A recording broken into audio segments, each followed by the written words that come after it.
आखिर इस इतने बड़े गड्ढे के अंदर क्या मौजूद है और कैसे तुम अपना नाम चांद पर भेज सकते हो। और ये जहाज तो आसमान में जाके पूरे 37 साल तक गायब रहा, लेकिन कैसे। और इस बंदे को क्या जरूरत थी हाईवे के बीचों बीच अपना घर बनाने की। और उन 3 लोगों के साथ क्या हुआ जो स्पेस में जाके गुम हो गए थे, जानकर तुम्हारे भी रोंगटे खड़े हो जाएंगे। बहुत मजे की वीडियो लाए हो कसम से, अगर मजा ना आए तो पैसे वापस। सब्सक्राइब करो, स्टार्ट करते हैं। नंबर 12। सोचिए तुम्हारे सामने एक बटन है, उसे हर बार दबाने पर तुम्हें $10,000 मिल रहे हैं, लेकिन इसमें ट्विस्ट ये है कि दुनिया में किसी भी रैंडम बच्चे पर ट्रेन चढ़ जाएगी तो तुम इस बटन को कितनी बार दबाओगे। हार्वर्ड में जब ये क्वेश्चन 500 लोगों से पूछा गया तो उनमें से 26% लोगों ने बोला कि वो एक बार भी नहीं दबाएंगे और 40% से ज्यादा लोगों ने बोला कि वो 100% से ज्यादा बार दबाएंगे। तुम बोलो तुम कितनी दफा दबाओगे। नंबर 11। इस बंदे ने अपने माँ के ऊपर केस कर दिया कि उसने मेरी परवरिश अच्छे से नहीं की और उसकी माँ को उसे $20,000 देने पड़े। और फिर इसे रियलाइज हुआ कि केस करके वो बहुत अच्छा खासा पैसा छाप सकता है। फिर इसने अपने दोस्तों और रिश्तेदारों और सबके ऊपर केस करना शुरू कर दिया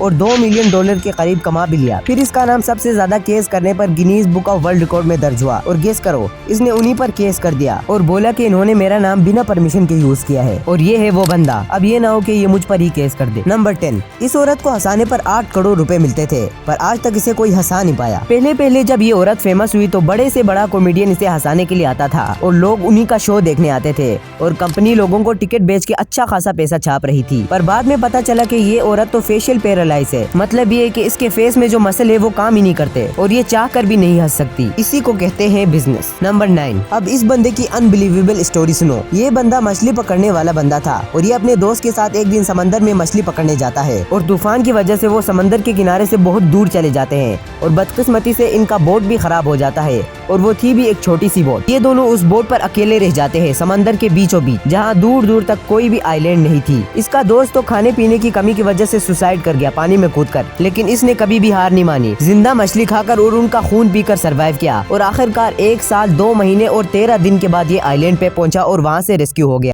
नंबर 8। Sand tiger sharks. ये ऐसे शार्क्स होते हैं जिनके पेट में लगभग 50 से ज्यादा तो बच्चे होते ही है, पर उनमें इतनी बिजली होती है कि वो अंदर ही अंदर एक दूसरे को ही खा जाते हैं। मतलब जो शार्क सबसे पहले डेवलप होता है यानी बन के तैयार हो जाता है, वो अपने सारे भाई बहनों को खाकर फिर बाहर निकलता है। नंबर 7। ये घर आखिर इस रोड के बीचों बीच गाड़ियों का रास्ता क्यों रोक रही है और ये क्या कर रहा है इधर। असल में ये एक बूढ़े आदमी का घर है। जब गवर्नमेंट ने इधर रोड बनाने का फैसला किया तो उन्होंने आस पास के सारे लोगों को पैसे देकर उनके घर तोड़ दिए, पर जब इसकी बारी आई तो बूढ़े आदमी ने साफ मना कर दिया, तो उसने इधर ही रहने का फैसला कर लिया और मजबूरन गवर्नमेंट को रोड साइडों पर बनानी पड़ी। नंबर 6। देखो इस सांप का सर नहीं है, फिर भी ये जिंदा है और आदमी के छेड़ने पर उस पर अटैक भी कर रहा है। असल में ये होता है कि सांप बहुत ज्यादा कोल्ड ब्लडेड होते हैं, यानी उन्हें रहने के लिए ऑक्सीजन और एनर्जी की ज्यादा जरूरत नहीं होती। और कभी तुमने भी नोटिस किया होगा कि सांप के सर कटने के बाद भी वो कई घंटों तक जिंदा रहता है। नंबर 5। तुम भी यही सोच रहे होंगे कि इस बड़े से खड्डे के अंदर आखिर क्या मौजूद है। ये दुनिया की सबसे गहरी गोल्ड माइन है जो 13,000 फीट नीचे है। ये इतना गहरा गड्ढा है कि वर्कर को नीचे तक पहुंचने के लिए 1 घंटा लग जाता है और उससे भी बढ़कर इधर टेम्परेचर 66 डिग्री तक चला जाता है। जहां हमारी 45 में फट जाती है, वहां ये लोग 66 पर काम कर रहे होते हैं। नंबर 4। मैं अब तुम्हें ऐसी गेम के बारे में बताने जा रहा हूं जो तुम कभी खेलना नहीं चाहोगे। ये देखो इस गेम को। दोनों प्लेयर के नाक पर लोहे की एक चेन बांधी गई है और दोनों अपनी तरफ खींच रहे हैं और जोर लगा रहे हैं। जो सबसे पहले हार मानेगा वो हार जाएगा। ये गेम इतना ज्यादा मशहूर है कि ओलंपिक्स जैसे बड़े टूर्नामेंट में खेला जाता है। नंबर 3। ये 3 एस्ट्रोनॉट चांद पर लैंडिंग के लिए गए थे, लेकिन कुछ खराबी की वजह से उनकी डायरेक्शन चांद से चेंज होकर स्पेस में चली गई और वो चले गए। लगभग खोने ही वाले थे कि नासा ने उनके साथ कांटेक्ट कर लिया और उनका डायरेक्शन दोबारा चेंज कर लिया। फ्यूल कम होने की वजह से वो चांद पर न जा सके और वापस अर्थ की तरफ आ गए और स्पेस में 5 दिन बिताने के बाद वो फाइनली अर्थ पर लैंड कर गए। नंबर 2। 1955 में ये प्लेन न्यूयॉर्क से टेक ऑफ करता है और कुछ ही मिनट के बाद रेडार से गायब हो जाता है, लेकिन पूरे 37 साल बाद ये प्लेन दोबारा आसमान पे दिखने लग जाता है और जब ये एयरपोर्ट पर लैंड करता है तो लोग उसके आसपास जमा हो जाते हैं और पायलट ने पूछा ये कौन सा साल है, तो लोगों ने बताया ये 1992 चल रहा है। तो पायलट ने दोबारा से टेक ऑफ किया और फिर से गायब हो गया। नंबर 1। अब तुम भी अपना नाम चांद पर भेज सकते हो अगले 2 दिनों में। तुम्हें क्या करना है, नासा की वेबसाइट पे जाके फॉर्म फिल करना है और अपना बोर्डिंग पास लेना है। उसके बाद तुम्हारा नाम भी चला जाएगा चांद पर, क्योंकि नासा एक मिशन लॉन्च कर रहा है और अपने साथ लोगों के नाम लेके जा रहा है। तो जल्दी करो और अपना नाम भी चांद पर भेज दो। इसी बात पर एक लाइक हो जाए और सब्सक्राइब।